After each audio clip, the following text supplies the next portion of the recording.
This week on Anhouse Weekly, HM7000 Decoder let me down after 3 hours. But the KR Models Limited Edition BR Black GT3 absolutely didn't. Let's have a look.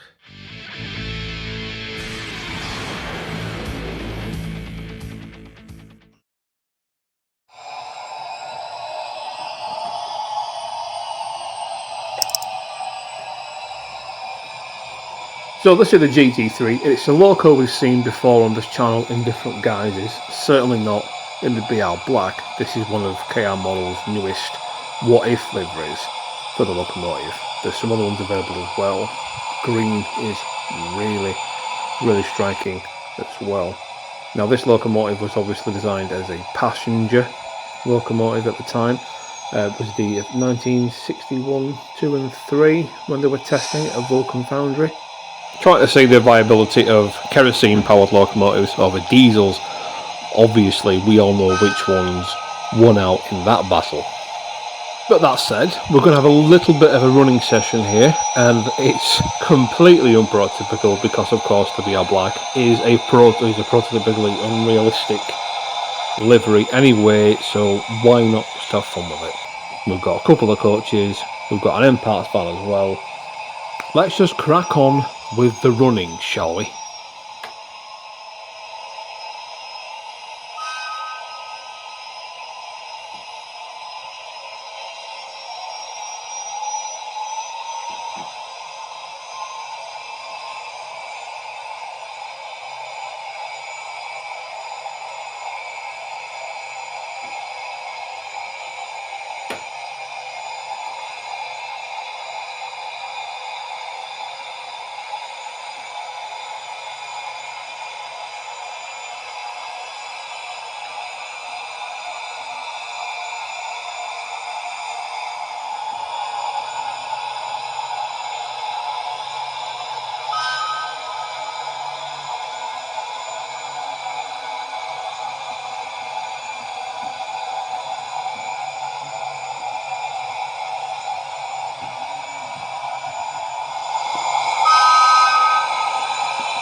Okay, so that was the new 3rd generation GT3 from KR Models.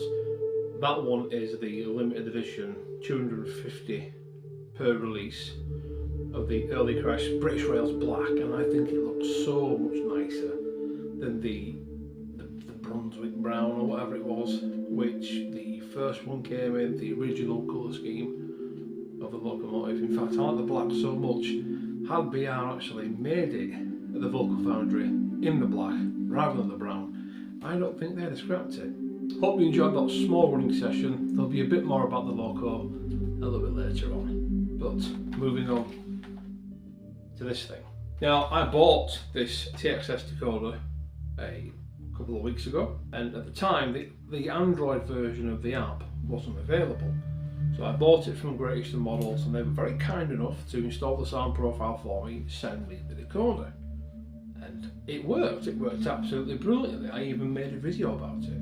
I was impressed with the functionality of the decoder, the sound quality and everything else, and it seemed for 60 quid that actually Hornby has scored a hat trick on this one. It worked really well, and I thought, fantastic, finally, good points for Hornby. They've not had the best of times recently. They've lost a lot of money with the TT thing. There was also the controversy of Titfield, Thunderbolt and Inspiration and all that mess, as well as a few other things. But this promised to be good. Now, of course, everyone else has had a spiffing time with it.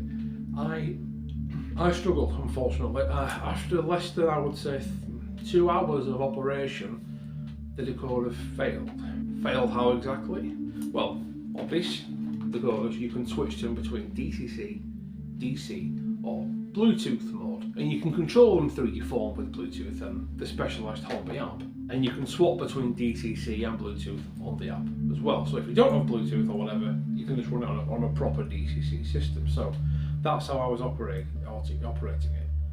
And when the Android version of the app came out, I thought, great, I'll have a go on Bluetooth. I downloaded the Android app and installed it on my phone, and I started running my loco with Bluetooth. I thought, oh, that's novel, isn't it? I can control the CVs on the fly and everything else. And then I put it back into DCC mode, and I thought, well, actually, I'll put the chip into a different loco.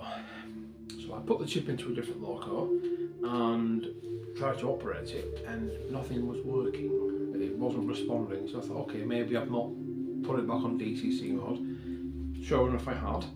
Very strange. Put it back on Bluetooth mode. Works absolutely fine. Very strange. So I unassigned the loco from the device and reset the device and everything else, and still wouldn't work on DCC mode. Very, very peculiar indeed. I was at a head scratching moment. I looked on the forums, very little in the way of useful information, just people arguing with each other as usual. So I took it to see someone that knows a bit more about these things than I do. Well, it's as I said, the TXS decoder, for whatever reason, is not responding on DCC mode. I've tried everything I could. I've come to see Jenny, who is the de facto expert on these things. The guru, yes. And Jen, what have you found? Well, we've tried everything using the iPhone app. Of course, Craig's done the everything on the Android app. So we've managed to ascertain it's nothing to do with the app. It's not an Android problem because it's happening on the iPhone as well. We've tried hard resetting the decoder, deleting it and re-importing it. One thing we have noticed is that it's not asking for the reset passcode, which is a bit weird. But it's working perfectly on Bluetooth, but it's just not doing anything on DCC. Tried reading it with my NCE. Craig's done the JMRI, so we know it's not a specific DCC system that's causing it. What's interesting though is when we try and read the CVs when it's powered up on Bluetooth, if it's playing a sound or moving, we can read CVs, but we're getting BS answers back, which suggests to me that it's like it's locked in Bluetooth mode is the best way we can describe it, and nothing we do is shifting it from that, unfortunately. So as you can see, thanks to Jenny and her experience, we got to the bottom of it. It wasn't the Android app, it wasn't the Apple app, It wasn't the control system, because you tried it on two separate control systems, so that leaves only one thing, the decoder. But unfortunately, for the time being, this is going back. I will hopefully revisit this range of decoders later on in the future when they've ironed out all the bugs which are still quite clearly in the system, because there's no reason as to why the decoder would lock itself out of DCC mode. Very, very peculiar indeed. So for now, I'm afraid this is going away, and we're going to keep focusing on proper sound decoders. Anyway, let's have another look at that GT3, shall we?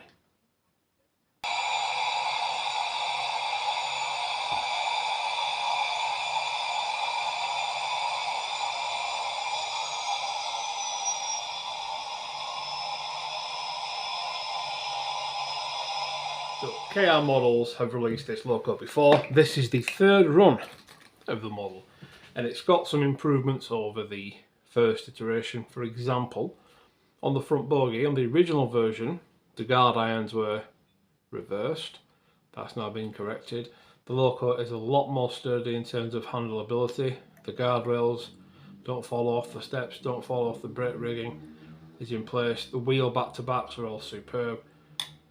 Tender's a bit better put together as well. The steps haven't fallen off. The wheels are all engaged. It's looking good. Pull the loco back a bit now. The lights on the front were an interesting problem. On the first generation ones, when you put the loco into reverse, the lights wouldn't extinguish. So if I can just get this working again. So what would happen is, as you can see, the lights are on now. But when you press the reverse button, the lights didn't extinguish, and you still had two front guard lights on as well as the reverse lights. Thankfully now that's come to an end, and it's no longer the case. Now I've been sent the DCC sound version, so if you don't have that and you have the regular DC version, but DCC fitting, it's pretty simple. The tender literally just unclips, it pulls away from itself there. So there's a little connector here, which is, I believe, either 8 or 6 pins, which connects the tender to the body. Tender has pickups, and the loco has pickups as well. This just literally unclips. Just grab it somewhat firmly and just lift off. It pries off. No wires in the way. The decoder sits neatly there, and there's even enough room for a stay alive, which I've installed in there as well. So this loco now runs absolutely spot on. Now the BR Black, obviously this loco never came in BR Black originally, especially with the early crest. It came in that opinion splitting brown, shall we say, and for me, I can take or leave that colour scheme really, but this, the black, it's a bit more traditional, it's a bit more, in terms of familiarity, it ticks all the boxes for that, and I'm in love with the black one. Now I had the green one before, but due to financial difficulty I had to release it to pay for a new gearbox for my motorcycle. But it's safe to say that this one, with its beautiful black and excellent detailing, even the different colour of the turbine at the front there, it's, for me, it's much nicer. Now of course they've got a few other what if liveries around available, one in the green, which is very nice as well. For you to choose from, there's a link in the description, so you can go pick one of those out if you wish. Now I know it doesn't exist anymore. It was only ever a prototype, and it only had like a 3-year lifespan, and in that time it just pulled a few coaches behind it. But as you saw, I had a great time before, you know, playing trains with it, and that's what it's for, really. Don't be so serious. It is a fictitious livery. Don't sit there and poke fun at it and, oh, look at that, it's not right. It doesn't matter. It's about playing trains and enjoying the hobby for what it is, and that is, it's about creativity and enjoying the hobby in all aspects of it. So why limit that to just the scenery? Way to go, KR Models. This is absolutely spot on. You improved what was already a very good locomotive, and I am superbly impressed with it. So as far as running goes, it's absolutely spot on. My track work is shocking, and you can see the the quality of my fiddly yard here. The gaps in the tracks are massive. The track is uneven, bent. There's even a bit of rail there which isn't even joined, and it's significantly raised above the others. And this little thing does its best, it really does. And if I drive it over slow enough, it won't derail. If I try and fly it over, it'll derail.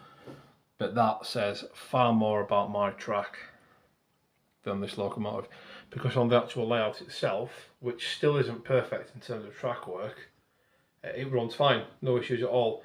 And the radius of the curves and the points are all the same. SL Core 75s from Pico. So in terms of running quality, there shouldn't be any concerns. It's just a nice little loco. That said, don't expect it to go around first radius curves. Second radius you might be okay. It's quite a long locomotive. They're tender as well.